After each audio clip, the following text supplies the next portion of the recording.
அனைவருக்கும் வணக்கம்.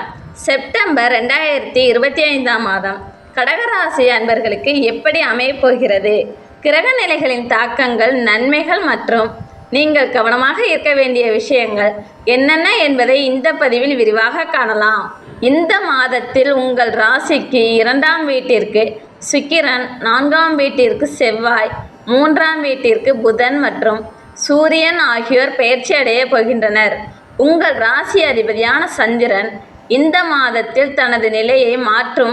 குரு 12ஆம் வீட்டிலும், சனி 9ஆம் வீட்டிலும், ராகு 8ஆம் வீட்டிலும், கேது 2ஆம் வீட்டிலும் சஞ்சரிக்க இருக்கின்றனர்.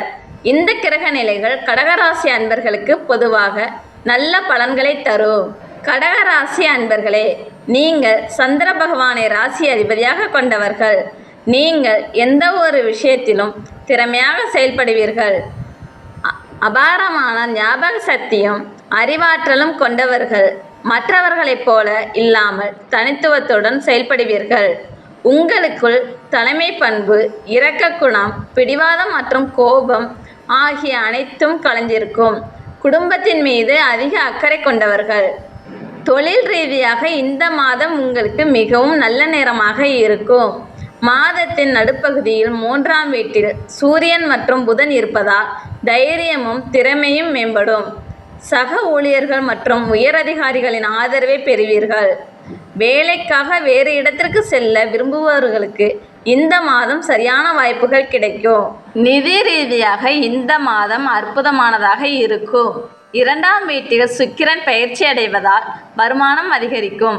எதிர்பாராத லாபங்களும் வரக்கூடும். தனிப்பட்ட தேவைக்காகவும் ஆடம்பர பொருட்களுக்காகவும் பணம் செலவழிக்க வாய்ப்புள்ளது. முதலீடுகள் மற்றும் வாங்குதல்களுக்கு குறிப்பாக மாதத்தின் கடைசி 2 வாரங்கள் சிறந்த நேரமாக இருக்கும். குடும்ப உறவுகளை பொறுத்தவரை இந்த மாதம் நல்ல அமைப்புகள் உருவாகியுள்ளன. குடும்ப உறுப்பினர்களுடன் நல்லுறவு பேணுவீர்கள். உங்கள் வாழ்க்கை துணையிடமிருந்து ஒரு ஆச்சரியமான பரிசு கிடைக்க வாய்ப்புள்ளது. குடும்ப நிகழ்ச்சிகளில் கலந்து கொள்வீர்கள். செவ்வாய் 4ஆம் வீட்டில் செல்வதால் மாத இறுதியில் உங்கள் தாயின் உடல் நலத்தில் சற்று கவனம் தேவை. ஆரோக்கியம் பொதுவாக நல்லதாகவே இருக்கும். இருப்பினும் தோல் அலர்ஜி, ஒவ்வாமை போன்ற சிறிய பிரச்சனைகள் வரலாம். மாதத்தின் கடைசி 2 வாரங்களில் வாகனம் ஓட்டும் போது கவனமாக இருக்க வேண்டும். ஆரோக்கியமான உணவு பழக்க வழக்கங்களை பின்பற்றுவது நல்லது. இந்த மாதம் வியாபாரத்தில் நல்ல வளர்ச்சி உண்டாகும். வருமானமும் அதிகரிக்கும்.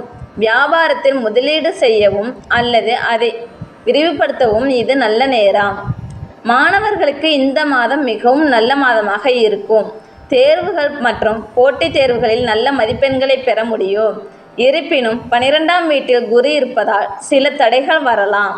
எனவே கவனம் சிதறாமல் இருப்பது அவசியம். பரிகாரங்கள்: செலவுகளை நிர்வகிக்கவும் படிப்பில் ஆற்றலை பெறவும் வியாழக்கிழமைகளில் கோவிலில் மஞ்சள் நிற இனிப்புகளை வழங்குவது நல்லது. திடீர் தடைகளை தவிர்க்க துர்கா சாலிசா பாராயணம் செய்வது நன்மை பயக்கும். உங்கள் தாயின் உடல் நலம் மேம்படவும் வீட்டில் அமைதி நிலவும் செவ்வாய்க்கிழமைகளில் அனுமனுக்கு வெற்றிலை மாலை சாற்றி வழிபடுவது நல்லது. இந்த வீடியோ உங்களுக்கு பிடித்திருந்தால் மறக்காமல் லைக், ஷேர் மற்றும் சப்ஸ்கிரைப் செய்யுங்கள்.